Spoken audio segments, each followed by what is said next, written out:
Good morning, Hosho staff, students, and families. We're ready to start our day. Please stand.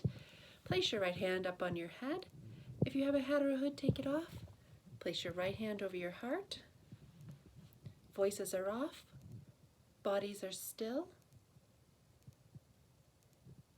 And we respectfully recite the Pledge of Allegiance together. I pledge allegiance to the flag of the United States of America and to the republic for which it stands, one nation, under God, indivisible, with liberty and justice for all. We, the people of the United States, in order to form a more perfect union, establish justice, ensure domestic tranquility, provide for the common defense, promote the general welfare, and secure the blessings of liberty to ourselves and our posterity, do ordain and establish this Constitution for the United States of America. Good morning, everyone. Today is Monday, April 27th, and we are ready to learn some new things this week. Okay, so to start with, let's listen to some music. Mrs. Neff has chosen another selection for us, a different one we've never listened to before. So I'm going to play a little bit of it, and we'll talk a little bit about the composer and the name of the piece.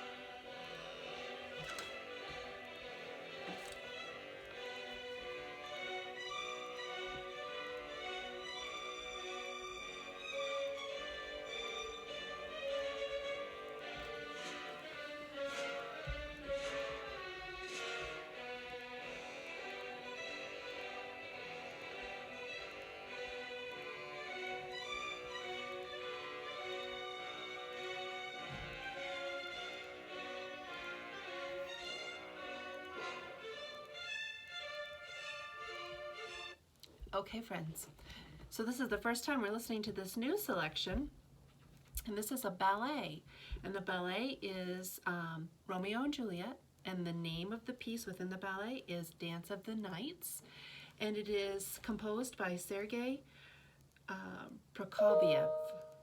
Am I saying that correctly? Mrs. Neff hasn't posted her piece yet, where she tells us all the information that she feels like we need to know about this piece. So that's the newest piece that we're listening to for this week. So let's listen to something that we are more familiar with, something that we have, let's see, let's try this one. I'm going to play it from the beginning because it's not one that we're that familiar with that we could skip to the middle. Let's try this one.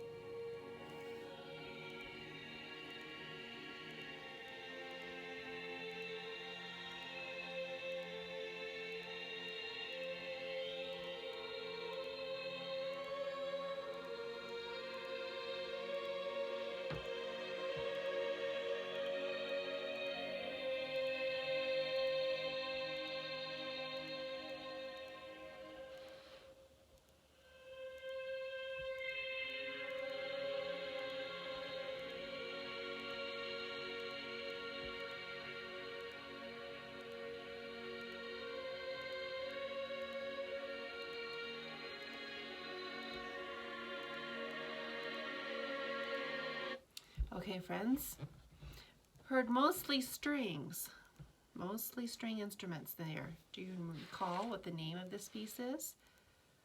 Adagio for strings. That's right, Samuel Barber, Adagio for strings. Nice job. Now we have a new piece of artwork back here. If you can see that, I'm going to zoom in a little closer for you to see. What do you see? We see two figures. We see some boats in the background, some sand pails. That's our newest piece. And the artist is Mary Cassatt. And the name of the piece is Children Playing at the Beach. Now, this was painted in 1884, and Mary Cassatt was an American painter. Wasn't easy for American painters. In fact, she had to move to France to to develop her skills and to become noticed. But luckily, we have her and her pieces, mostly of moms and babies and children playing and things like that. So that's a lot of what she painted. And so, very famous painting, children playing at the beach, Mary Cassatt. Okay, let's see our poem for today. So our poem today is called The Secret Song, and it is by Margaret Wise Brown. So I'm going to read to you the poem, The Secret Song. And it is about how some things happen in nature and they're so slight that we may not even notice them, but it impacts other creatures and things in nature. So the secret song. Who saw the petals drop from the rose? I, said the spider, but nobody knows. Who saw the sunset flash on a bird? I, said the fish, but nobody heard. Who saw the fog come over the sea? I, said the sea pigeon, only me. Who saw the first green light of the sun? I, said the night owl, the only one. Who saw the moss creep over the stone? I, said the gray fox, all alone.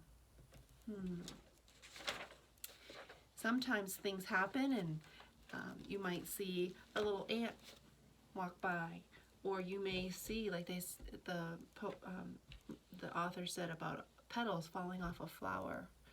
And those are so small little things, and yet something worth noticing.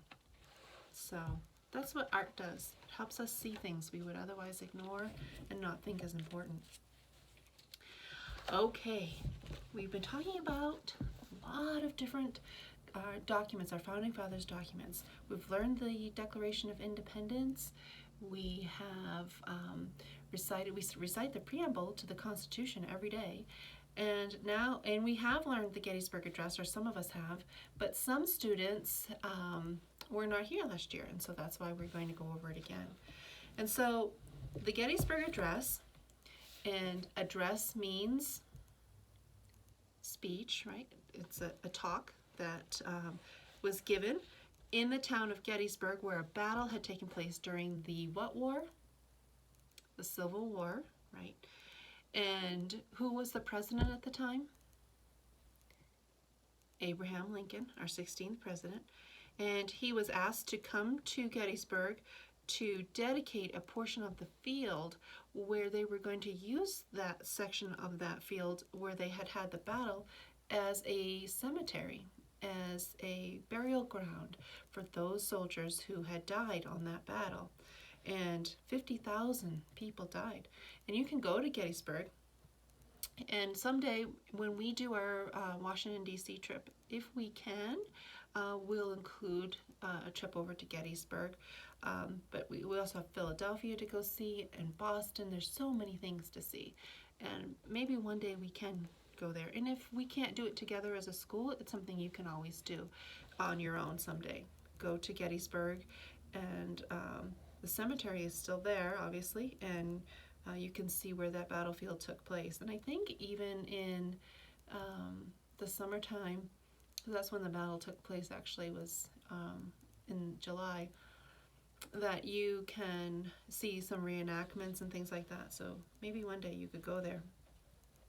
So Lincoln has given this Gettysburg Address in 1863. And the first lines are a number, and a number is the number of years since the time of the Declaration of Independence.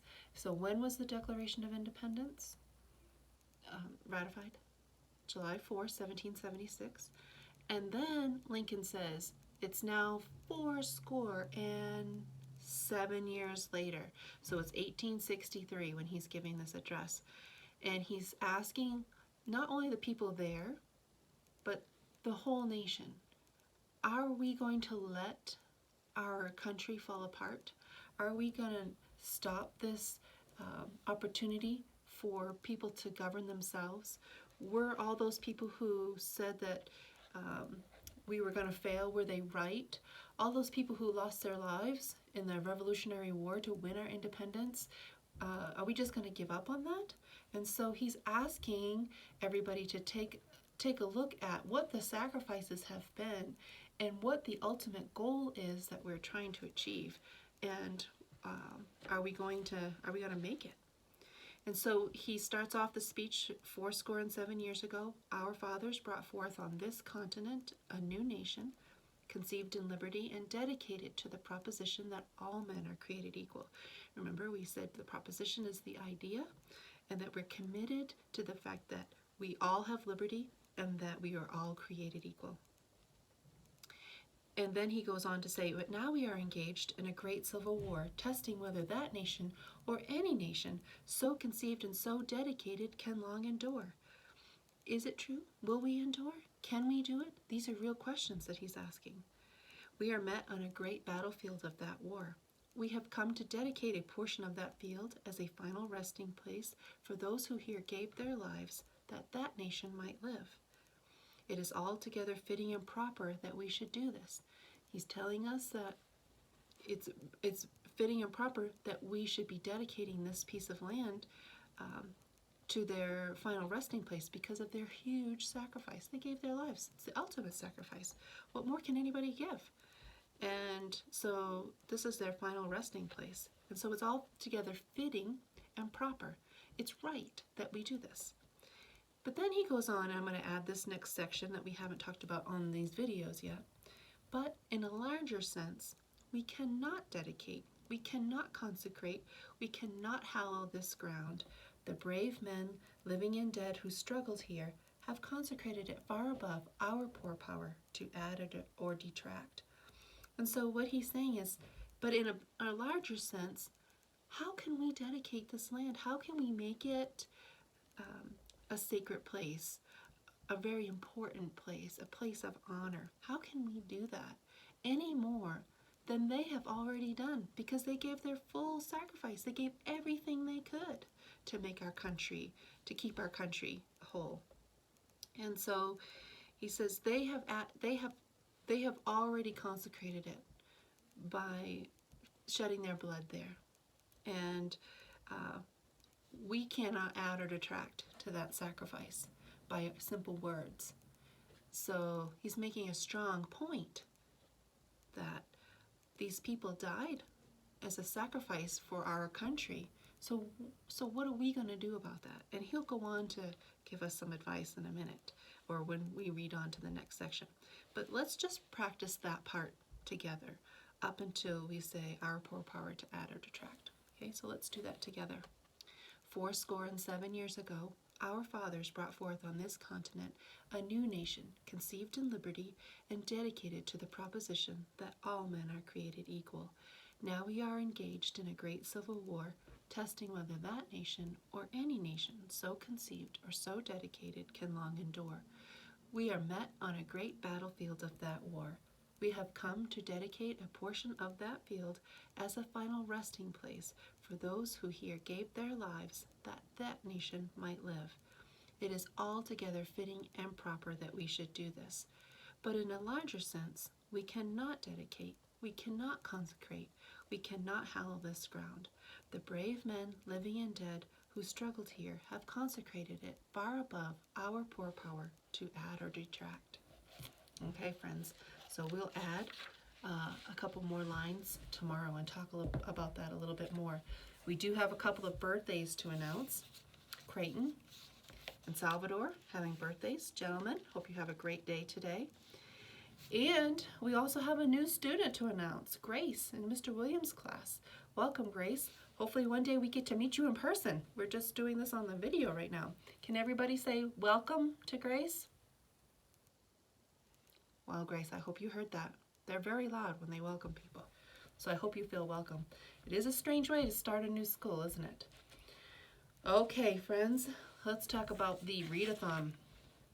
And I have some students who have been posting some minutes in their classes, and I wanted to recognize those students who've been posting the most minutes. And in Miss Rice's class, that's Evelyn. In Miss Ferguson's class, Macy. And in Miss Arnold's class, Anissa. And in Miss Marshall's class, Alex and Chloe. And in Mr. Berg's class, Christian and Zoe. In Miss Foster and Miss Duffy's class, Bobby. Nice job, Bobby. Mr. Williams' class, Addie. Haven't said your name yet, Addie. Good job. Miss Essex class, Joaquin. In Mr. Green's class, Taylor.